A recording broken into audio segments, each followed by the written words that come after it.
You are listening to the So Now What podcast with Lana Manikowski, episode number 127. Okay, birthday festivities are over, and all I've got to say is between the Other's Day brunch, the weekend of the 10th, and then my birthday, which was a 70s themed birthday party. I'll tell you all about that in a second.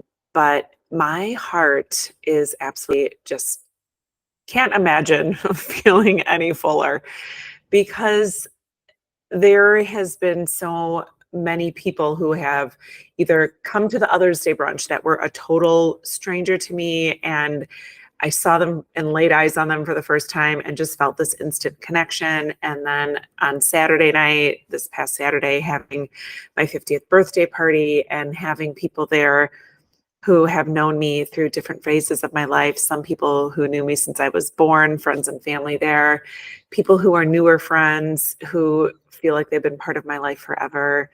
And I just want to say thank you for all the beautiful notes that you have sent me and the DMs and the gifts and the everything. Thank you. That means so much. And being 50, I don't know. I talked about this last week on the episode. I just always heard people like dreading turning 50, and I couldn't be more excited to be 50. And here is why. Couple announcements. I resigned from my corporate job last Tuesday. I made the announcement.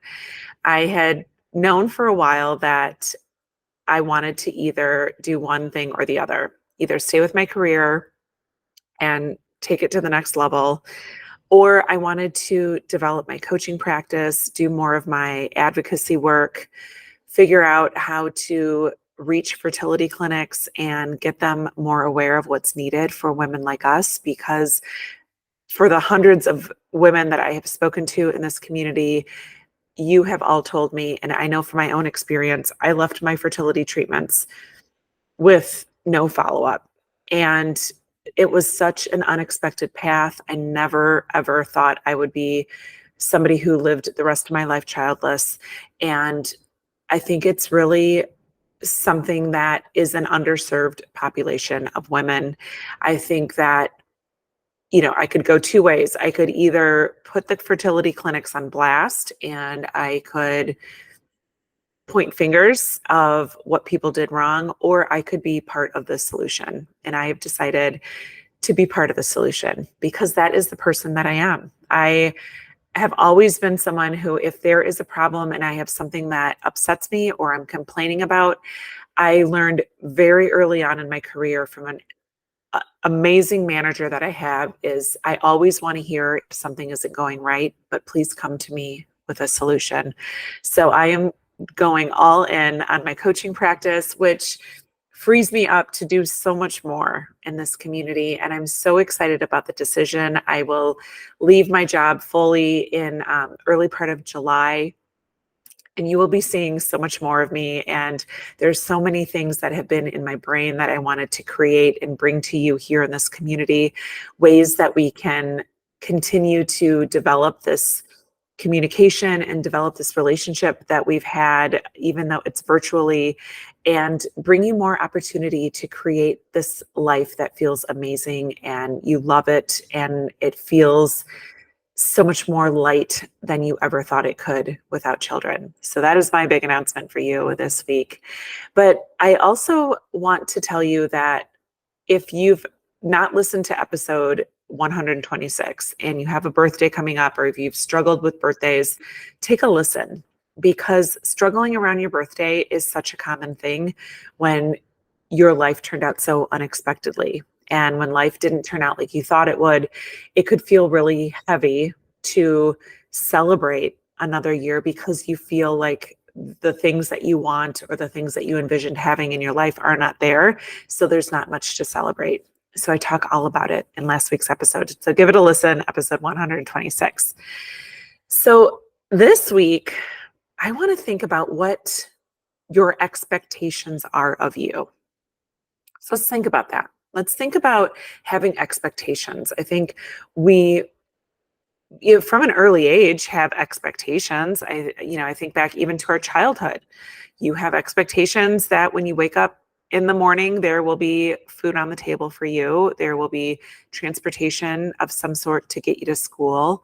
As you grow older, maybe there's expectations of things that you want to have, and you have expectations of yourself that you create in order to receive or achieve those things. And when you turn to this chapter in your life where you are childless after infertility, it could feel as though you're not sure what your expectations are.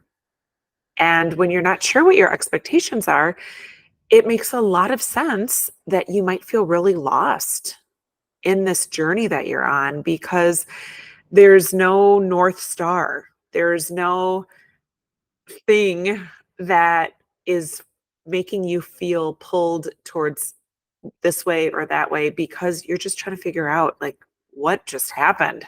What am I going to do? How am I going to figure this out? But no matter where you are in your journey, you can start to have expectations of yourself. And those expectations can be maybe how you want to converse with other people. Like, what expectations do you have of yourself in your conversations with others about, and I'm going to speak from conversations around being infertile or conversations around not having children. What expectations do you have of yourself for how you want to handle those situations? What expectations do you have of others? When people say maybe the stupid things that we're so used to hearing, like, you can always adopt, or relax and it'll happen, or my Aunt Mary's sister's cousin's kid from their third marriage ended up having a child at 48, or, all this cockamamie stuff that we hear. What are your expectations for how you want to handle that? What are your expectations for your future, for your relationship, for your health goals? I mean, there's so many different ways that you can create expectations. And I advise, don't pick all of these, but maybe there's just one that grabs you.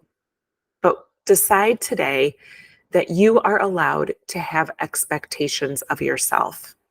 And these expectations do not have to be rigid. They do not have to be judgmental of you, because I know my overachieving brain, this brain of mine that I have been so trying to deconstruct from thinking I have to be perfect and good at everything. My brain, when I hear expectations, automatically goes to, how do I create perfection? We're not talking about perfection. We are talking about expectations.